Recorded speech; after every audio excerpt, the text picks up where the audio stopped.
Bienvenue créatif pour cette nouvelle vidéo. Aujourd'hui, on se retrouve pour une vidéo plutôt spéciale.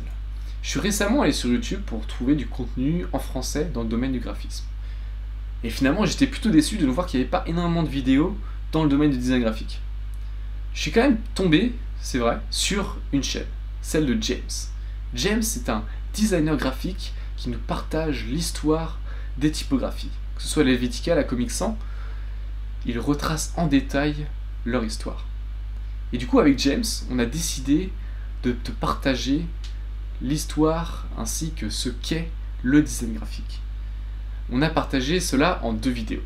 Suite à cette introduction, tu vas retrouver la vidéo de James, où James te parle de ce qu'est le design graphique. Il va te partager les compétences qu'il faut acquérir, ainsi que quelques faits historiques du domaine du design graphique. Tandis que sur sa chaîne YouTube, tu vas retrouver ma vidéo, où ici on va voir concrètement comment faire pour se former. Quelles sont les ressources à nos dispositions, quelles études faire, quelle alternative se présente à nous. Bref, on va voir concrètement comment devenir un bon designer graphique. Je te laisse avec James qui va retracer avec toi l'histoire du design graphique.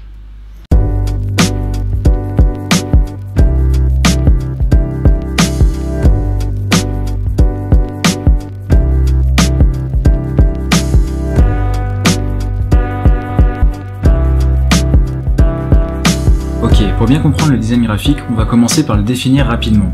Le design graphique, c'est une pratique qui se rapporte au domaine des arts appliqués. C'est une distinction qu'il faut faire. L'art appliqué, comme son nom l'indique, c'est de l'art qui a une application dans un domaine.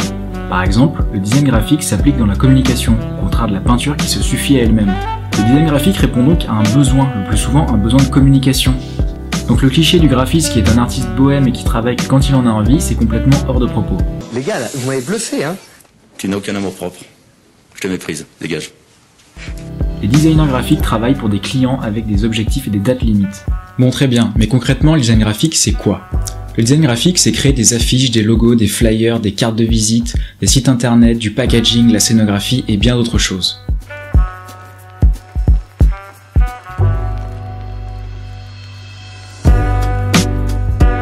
Et pour créer tout ça, et donc faire du design graphique, il faut réunir plusieurs connaissances et aptitudes. Il faut en premier lieu savoir identifier et comprendre les besoins d'un client. Il faut avoir une bonne maîtrise des logiciels de création graphique et enfin on y arrive, il faut être créatif.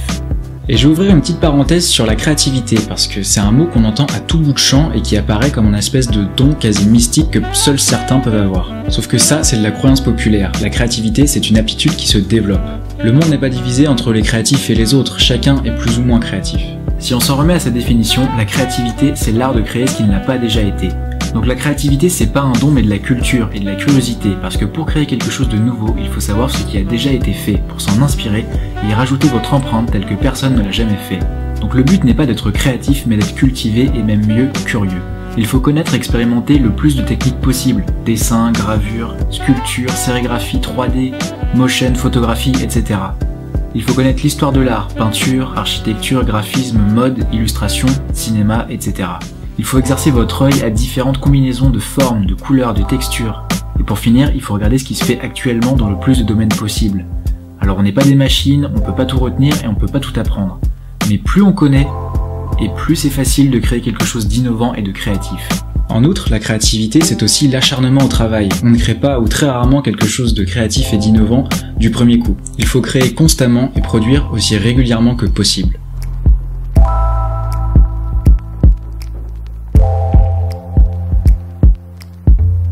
Maintenant qu'on sait ce qu'est le design graphique d'un point de vue théorique, on va faire un rapide tour d'horizon sur son histoire. Le design graphique, c'est l'art de communiquer par l'image, et donc partant de là, son origine remonte à un âge bien plus lointain que celui que nous vivons actuellement.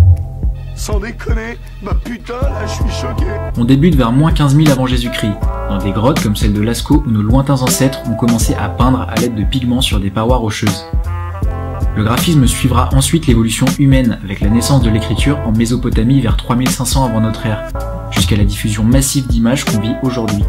Dans ce laps de temps, il y a un courant qu'on appelle le graphisme classique qui s'étend de 700 avant Jésus-Christ jusqu'à la fin du 19e siècle.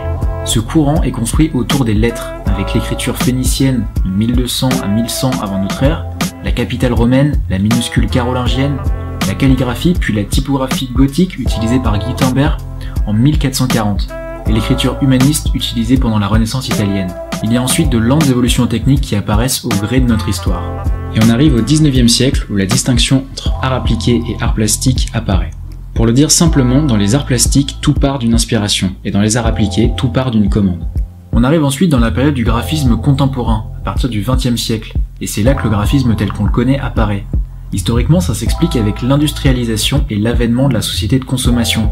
Les nouveaux médias émergent, et la publicité débarque à partir de 1945.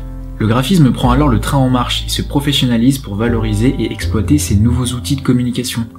De 1960 à 1970, les affichistes tels que Cassandre, Savignac, Villemot et Jacquenot se rendent célèbres avec le développement de la publicité. Le graphisme, le design, la vidéo, la bande dessinée se popularisent et quelques graphistes sont reconnus en tant qu'artistes, avec par exemple Roman Sislevich ou le collectif Grappus pour l'affiche politique, Jean Villemer pour l'identité visuelle, bref, le design graphique moderne tel qu'on le connaît, avec la virgule de Nike, la pomme croquée d'Apple, le M de McDonald's, est né.